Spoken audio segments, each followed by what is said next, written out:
the god of destruction you fear, and for no reason. What if I told you that death is not the enemy, that destruction is not a punishment, that everything you are afraid to let go of is keeping you in a cage?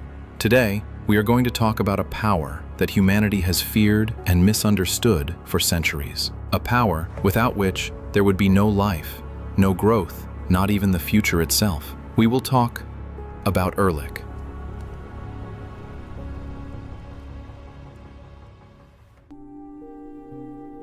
Who is Erlik? In Turkic and Altai mythology, Erlik is one of the supreme gods. He is not a demon, not a devil, not a symbol of evil. Erlik is the lord of the underworld and the realm of the dead, the master of death and destruction. And in this lies his great function. You can understand him through a simple question.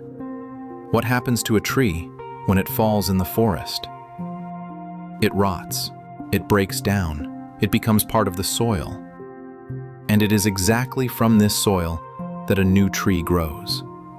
Erlik is the power that turns the fallen tree into soil. Without him, there would be no new trees, there would be no new forest. But somewhere in human history, people began to fear this power. They confused the Lord of Renewal with the source of evil.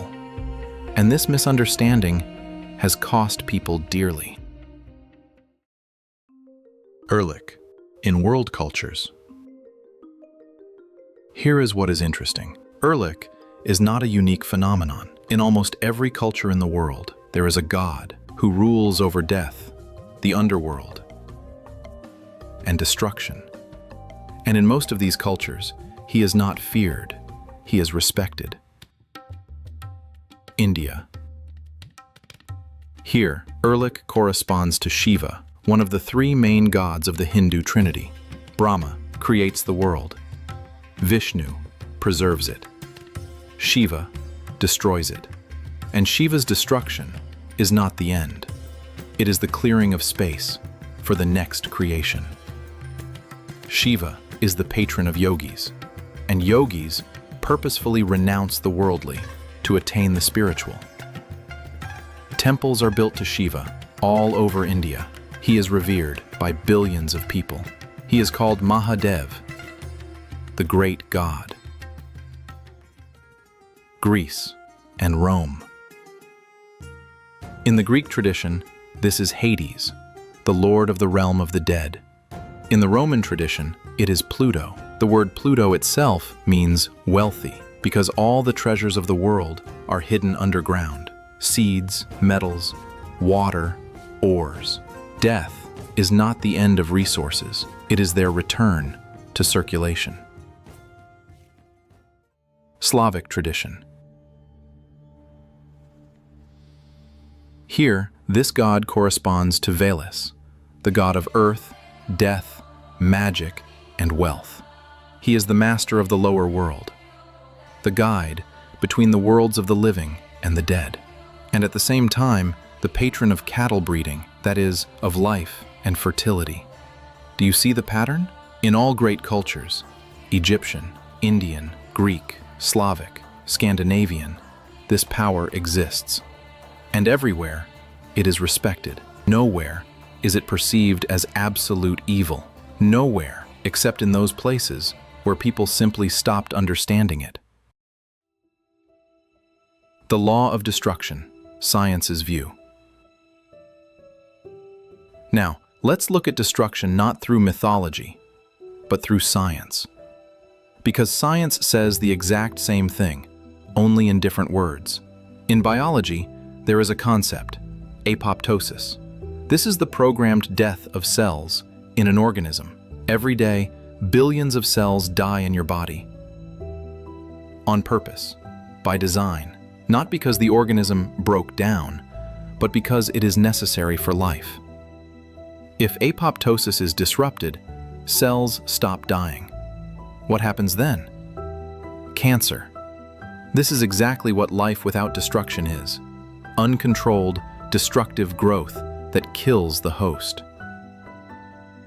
In ecology, the principle is the same. Forest fires, which seem like a catastrophe, actually renew the ecosystem.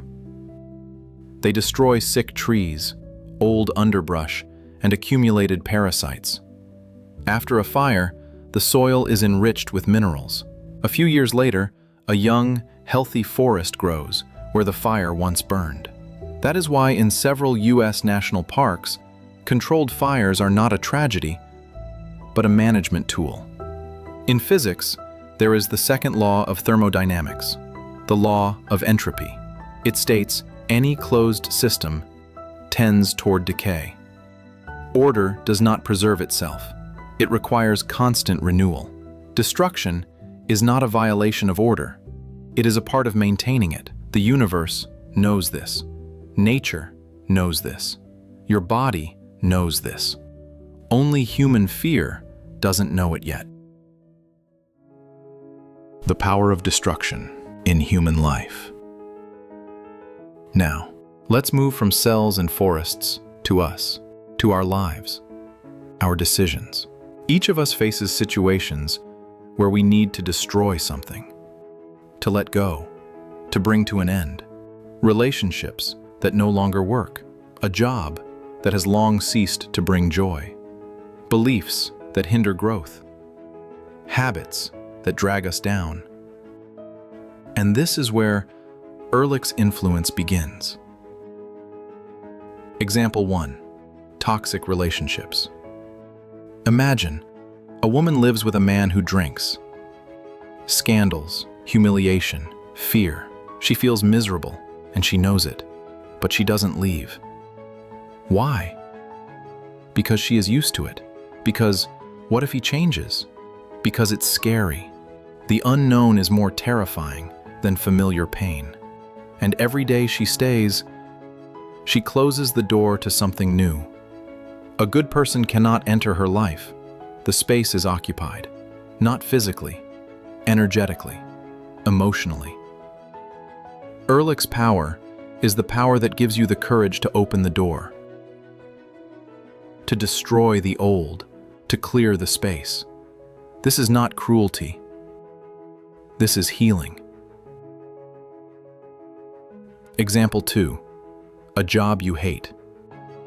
Another story. A man has been working in the same place for 8 years. Low salary, a boss who humiliates him, zero prospects. He has already been offered a new position, more interesting, better paid, with opportunities, but he is afraid. What if it's worse there? What if I can't handle it? And so he stays, year after year, wasting time he can never get back. The fear of destroying the old holds him tighter than any chains. If he knew about the creative power of Erlik, he could destroy his fear and find a happy future. Look at those who have achieved a lot in life. They ask a different question, not, how do I keep what I have? But rather, what do I need to let go of for something better to come? They consciously destroy the old. They sacrifice it for the sake of the new. They quit a stable job for a dream. They end relationships that have run their course to find real ones. They dismantle an outdated business to build a new one. This is exactly what conscious work with Erlik's power of renewal looks like. Example 3. Internal beliefs. But sometimes what needs to be destroyed is not external, but internal. The belief, money is evil. The belief, I do not deserve to be happy. The belief, the world is dangerous, you can't trust anyone. These beliefs may have protected you at one point. In childhood, in difficult situations, they were necessary. But now, they have become walls, a prison, and they must be destroyed so you can continue to grow. Erlik's power works not only on the outside, it works on the inside. Conscious destruction, the path of a mature person. Traditionally, warriors revered Shiva, and this is no coincidence. Shiva destroyed the illusion of separateness that makes a person small, weak, limited, and ignorant, allowing them to realize that they are one with the entirety of existence. Each time a warrior goes into battle, he does not know if he will return. He must be ready to die. And that is exactly why he lives fully. He does not cling to life out of fear. He values it out of awareness. Yogis, who revered Shiva, the great destroyer, the Lord of transformation, offered him their most precious sacrifice, their former selves. In the fire of their practice, they burned everything worldly, attachments, desires, fears, pride, illusions about themselves. Shiva took the weight of their past, and in return revealed what cannot be bought, a state of peace and light within. To those who gave everything, Shiva gave everything else: siddhis, supernatural abilities, power over the elements, over time, over their own body and mind, not as a reward for asceticism, but as a natural consequence of the emptiness that opens up when a person finally stops clinging to the old and surrenders to a power greater than themselves. He who understands death is not afraid to live. He who understands destruction is not afraid of change. And this applies not only to warriors. A mature person is someone who knows how to ask themselves the hard questions. What in my life has already outlived its purpose? What am I holding on to out of fear rather than out of love? What do I need to bring to an end in order to start something real? In the natural world, nothing is infinite. Every river finds its course by eroding its banks. Every seed sprouts by destroying its shell. Every human is born through the destruction of the womb's confinement. Destruction is not the end. It is nature's way of loving life. It is the care taken to ensure that life continues. And Erlik is the power behind all of this. Why we should revere Erlik. Why is it important not just to know about Erlik, but to revere him? Because what we deny controls us. What we acknowledge serves us. When you do not understand the power of destruction, it comes to you chaotically. Unexpected losses, the collapse of the familiar, crises that seem like catastrophes. When you understand this power, you begin to work with it consciously.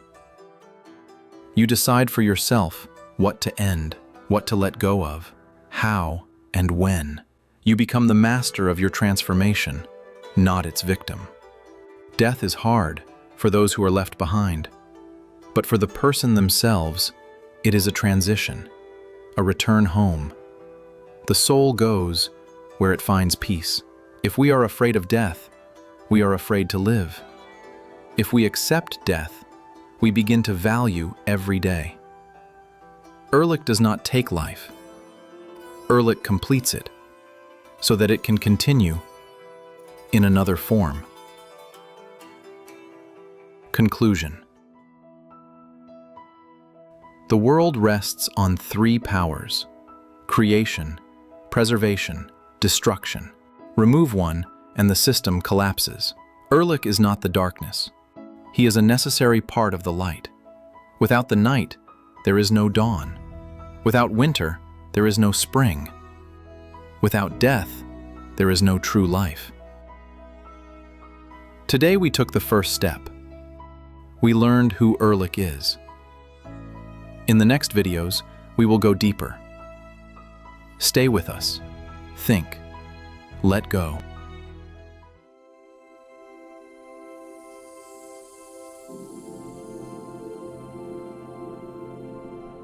Hello, my name is Arthur.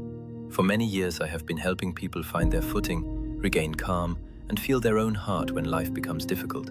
If you are struggling, if you are confused in your relationships, tired from anxiety, don't know which way to go, I am here. I am here to help you.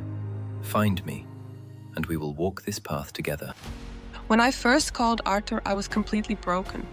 My boyfriend and I were constantly fighting. I cried at night and didn't understand what was wrong with me. Arthur didn't just listen to me, he explained why I'm so afraid of losing someone and showed me how to bring respect and warmth back into the relationship. And in just a week, everything changed. My boyfriend and I are back together, and I feel happier than I ever have before. I am waiting for you, my dear. Find me through the QR code. The link is in the description. I'm by your side to help you. In our extreme times, when the fate of the entire planet is at stake, it is crucial for the knowledge of angels and benevolent spirits to spread as quickly as possible, globally, and reach thousands of people. In this way, we can change the future of all humanity. Which is why we are addressing you, dear soul of light. Spread the knowledge about our wise books and films. Share links to videos or cartoons. All of this is available and free. Invite women to individual practices, webinars, and seminars. And the Great Spirit of Light will help you and your family. It will direct an enormous amount of energy to fulfill all your desires. Benevolent spirits and angels will assist you and your loved ones in all matters. A thread of light and love extends from your heart to the hearts of thirsty women, and the creation of good and the dissemination of enlightened knowledge throughout the world begins. Become part of the mission of light. Help people, and God will help you.